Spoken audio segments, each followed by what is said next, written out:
Good morning, children. Today we are going to discuss about the chapter 1 Human Geography. That is your book 1, right?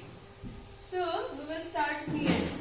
Human Geography is the synthetic study of relationship between human societies and Earth's surface over space and time, right? Human societies means the humans all over the world, across the world, different types of humans are living.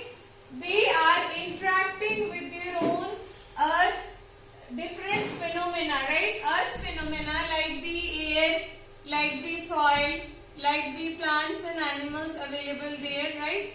So all of them are actually interacting with the Earth's phenomena, and that they are doing over space. Because around the world, across the world, different types of humans are living, different types of Earth's phenomena is available, and the interaction is also very different across the world. When we see over time also, because the interaction also varies greatly over time. From time to time, the interaction depends according to the level of development, level of culture. So it varied greatly, right? Next we come to the approaches of the study. In human geography, we divide the study into two basic approaches. First one is the systematic study. Systematic study deals with the theories. We try to decode the different interactions according to theories. So many people, so many geographers try to bring up theories. Theories related to air, atmosphere, theories related to soil, theories related to the human activities, settlement, so many things, agriculture and many more things. So systematic approach talks about the theorizing, define the theories and to relate them with the interaction. And the second approach was the original approach, which is descriptive. It is focusing on the description of different phenomena, whether it is Earth's features or whether it is the human society and their interaction. They are focusing on the description over time and over space, right? The differentiation around the world and differentiation over time, they have tried to describe. So it is the descriptive approach. Now we cannot really distinguish these two approaches, systematic and regional approach, as a completely separate approach, because many a times we have also tried to correlate them. They are very interlinked to each other. So from that I can talk about the another topic that comes next, metaphoric comparison of physical and human made things. Here you can see many times human phenomena as well as the Earth's phenomena are actually tried to compare with human anatomy, human body, human anatomy. We are trying to compare it. Like we often talk as the eye of the storm. Storm, you all know, the very high speed wind and it is moving upward at the center of the cyclone. We often call it as the eye of the storm or eye of the cyclone. We also call as the mouth of the river, where the river is joining the water body at the end of its journey. We call it the mouth of the river. We also talk about the snout of the glacier, the nose of the glacier. Then we also talk about the soil profile. We also talk about the different other human phenomena like the networks of roads and railways and different other modes of transport as the human arteries of circulation. As a human body, we have the arteries, we have the veins, and we have the different other type of small capillaries. We try to compare the networks, road of networks, with the human arteries and circulation, right? So in this way, many times humans and physical phenomena are actually becoming one at a point, and they are compared with each other in using different types of metaphors. Metaphors we mostly use in literature, but in many subjects we have actually included this theme, right? Okay, now let us move on to the next topic, that is the humanization of nature and natural that in this chapter we are going to talk about the human geography, that is the interrelationship between human and nature. And in that we get two different type of approaches. First is the humanization of nature and another is the naturalization of human. I will start with the naturalization of human, because in naturalization of human we see that the primitive or the early culture was very much dependent on this naturalization of humans. Here nature is active, nature is playing the active role, humans are playing the passive role.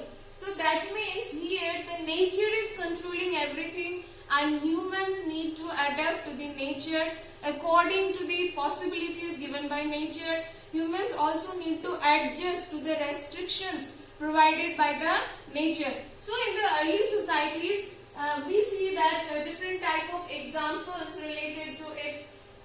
In the early society, so many people tried to worship the nature because they were scared of the nature. They were really scared of the fury of the nature. When the nature is in anger, nature will take revenge on humans and humans are not able to cope up. So here nature played very active role and it controlled all the human activities. Whatever humans needed to do, they did it according to by adjusting to the nature and according to the dictates of the nature. Whatever nature dictated, humans tried to follow that. And in that they tried to understand the nature, because understanding of nature helps them in creating technology to somehow overcome the restrictions and limitations of the nature. And that understanding really helped human beings in creating different type of technology. Let's take some examples. We can take example like the science of aerodynamics, how the birds are flying.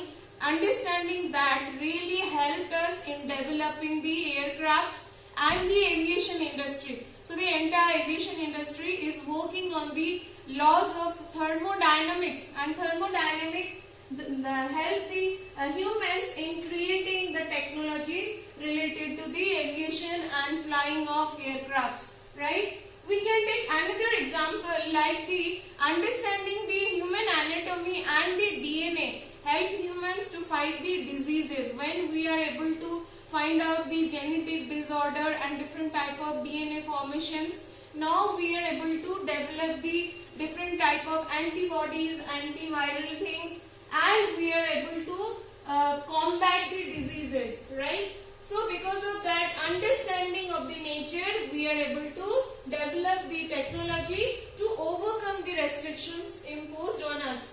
Then we see next that the technology is developed according to the level of the culture. How much the culture is developed within the human society, according to that only we have the available technology. So in the primitive society, technology was at its root level and the culture was not so developed. So during the primitive society, humans only depended on the nature. They tried to adjust with whatever is available in the nature. They could not think beyond the available options. Slowly, as humans moved from the primitive society towards the modern ages, they started developing so many things using their technology and culture, and they also started moving beyond the restrictions of the environment. This theory is basically known as the environmental determinism. And environmental determinism is a topic that has been elaborated by, here you can see some of the quotations. The first one is the Retzel. Retzel was the German geographer. He talked about the determinism in his theory. He said that human geography is the synthetic study of relationship between human societies and Earth's surface. Above that, we can see that how he has clearly showed the relationship between the humans and the Earth's surface. Then also another geographer, E.C. Sempel. She was also from Germany, and she also elaborated the concept of human geography is the study of changing relationship between the unresting man and the unstable earth. So here she focused on the dynamism of the both the nature and the human activity. Human activities are always very unresting. They are very dynamic. They keep changing from time to time, as well as the nature also is very unstable, and nature also keeps changing from time to time. And in human geography, we try to understand this dynamics of unresting man and unstable earth. Right? So these were the two basic concepts that are connected to the naturalization of humans. Many more geographers like the Humboldt from Germany also tried to focus on this topic and to elaborate this. Next concept is focusing on the humanization of nature. In humanization of nature, we have the human as the center of action, and the nature is playing here the passive role. So humanization of nature is where humans are active, right? And how humans are active with the obviously with their culture and development. And humans here have moved from the state of necessity to the state of possibility. In the beginning, we were only dependent on the necessities. But now we are beyond that necessity or need. Now we talk about the want. We talk about the possibilities. So this humanization of nature is applicable to the only the modern era of development. It was not really available in the primitive or the moderate society. Later on, we also saw that the humans have even developed possibilities beyond nature's necessities, where even nature is not offering us possibility like going to the space or going to the moon. It has never been available through the nature. So it was the humans who developed the possibility beyond the earth.